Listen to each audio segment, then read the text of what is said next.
So there's a Indiana Republican politician who shoved his foot directly in his mouth. So let's take a look at this from The Hill.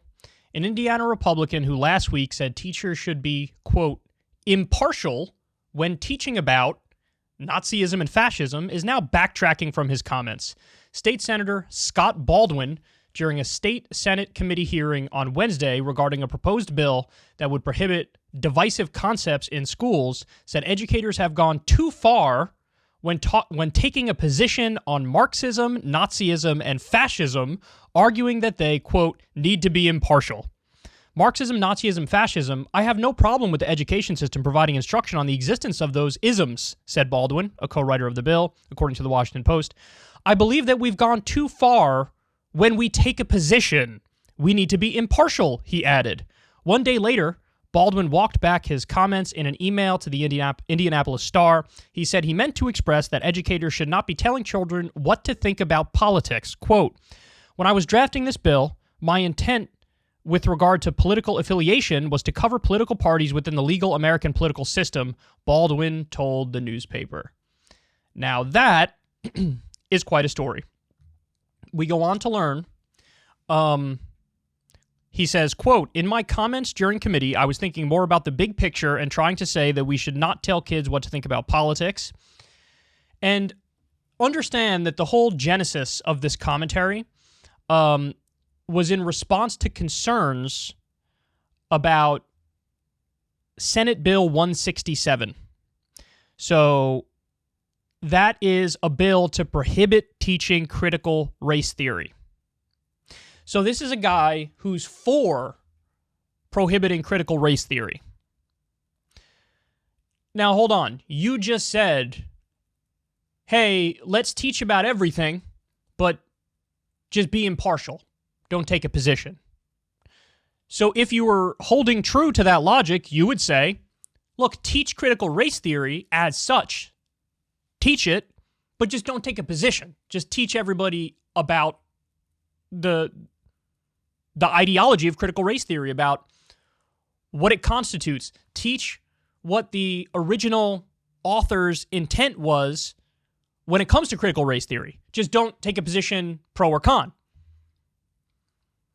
His wires got mixed up in his head. He didn't realize he was effectively arguing the opposite point to the position he was taking on the bill.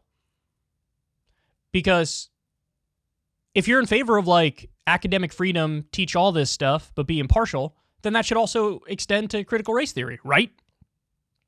Look, the fact of the matter is this. It actually, believe it or not, I know the hook into this conversation is absurd, that this guy wants to be impartial, teach both sides about fascism and Nazism. That's crazy, right? But it actually does lead to an interesting conversation about the nature of education. And so, how should one go about educating people? Now, I would imagine every reasonable person would say, you know what, if you're going to teach Nazism and fascism, it's okay to have moral and ethical condemnation and judgment on that system, since it led to millions and millions and millions of dead bodies, and it was genocidal by its very nature. So I think that's a fair position to take.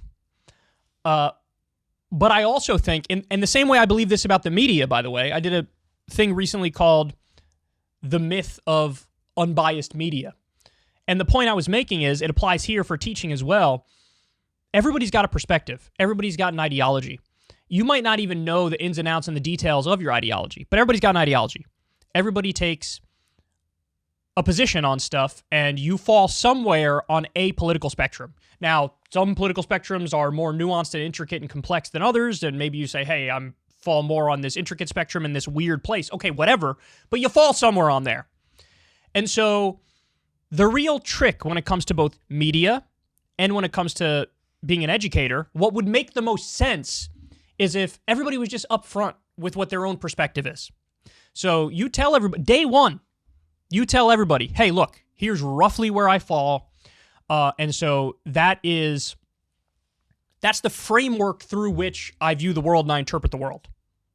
And then after you give people your perspective, yeah, you try to do as good of a job as possible teaching about the world. Now, again, with most reasonable people, you're going to have nothing but condemnation for Nazism and fascism. But yes, you should still teach everything about Nazism and fascism. You don't play hide the ball with any aspect of it. You tell the total truth. So what you should do with every topic is as detailed an account as you can give, as objective and empirical an account as you can give. So try your best to do, hey, here are the facts. And then, yeah, you could say, now my perspective on the facts are X, Y, and Z. And again, my guess is every reasonable person is going to have moral judgment and condemnation for Nazism. Now, on the flip side, should you teach critical race theory? Sure, why not? Why wouldn't you? And you should be able to also say, look, my perspective on that is as follows.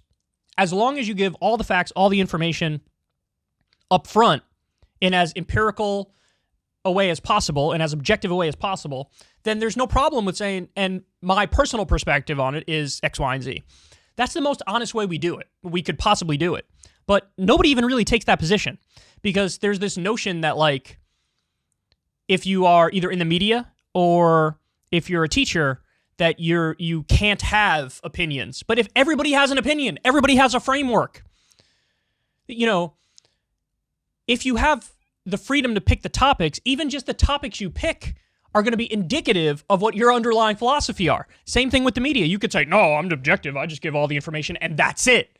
No, you don't, because there's a process to determine what are the things that you cover. And some things make the cut and other things don't make the cut. In the process of just determining what you're going to talk about, your bias is showing. Your perspective is showing. So I think that's the least bad way of all bad ways to do both the media and education. It's, look, you have a rough curriculum. It covers a plethora of different things. If we're talking about political science or we're talking about history or whatever, the best you could do is say up front, here's my perspective. I just want everybody to know that up front. Now, I'm going to do my best to be as objective and empirical as in giving you all the information about all these different isms as possible. And then, yeah, I'm also going to say, and here's what I think about that. And then you could tell me what you think about that. And then you have honest, open dialogue. People mess up when they try to play hide the ball with what they actually believe. And people mess up, too, when you just skew the basic objective facts about whatever the ism is or whatever the situation is. And that happens so much. Everybody's trying to play hide the ball in media and in the classroom. Everybody tries to do that because they think that's the professional thing to do. And then a lot of the times, people just mess up the basic facts. And that might be informed by their own bias, even though they would swear up and down it's not.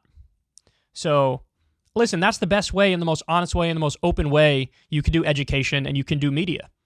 And unfortunately, it's very rare that people have this view that I'm espousing, because they would say even telling your perspective is like poisoning the well. I don't think it's poisoning the well at all. I just think you're a human being and you are, as such, you have your own limits and your own framework. So that's just the most honest way you could do it. But almost everybody will tell you, no, play hide the ball and try to have zero opinion and be a robot. And that just doesn't work because it's going to come through in one way or another what you actually think. And again, that's not a bad thing if you're just upfront with it. So, I mean, that's a world that we're very far away from, though, because again, I don't think, shit. Would anybody with any position of power agree with me that this is how education should be conducted and the media should be conducted? I don't think so, because people want to cling to this notion that it's even possible to be like a total robot and go through everything in a perfect way. And it's like, that's not a thing. That doesn't exist. You should try your best to achieve that when doing the objective and empirical portion of the teaching, but then people need to know your perspective up front and you can tell them what you think as long as it's informed by what's actually real about an ideology or about a situation, so on and so forth. So, yeah, there you have it. this stuff is really complex and nuanced and complicated and intricate, as you could tell. And I don't think anybody really gives it its due. And that's clear, because it's funny how people flip like that when they're talking about what their preferences are with education or with media. You know, like you have the right scream that they want to get bias out of our education system. And then in the next breath, they will openly admit we need to teach a version of American history that makes people love America. So in other words, downplay or hide the things that we did that are really bad and play up the things that we did that are really good and portray us as the beacon of hope and justice in the world and, teach American exceptionalism as if that is not its own perspective and not its own bias, when it absolutely is. It absolutely is.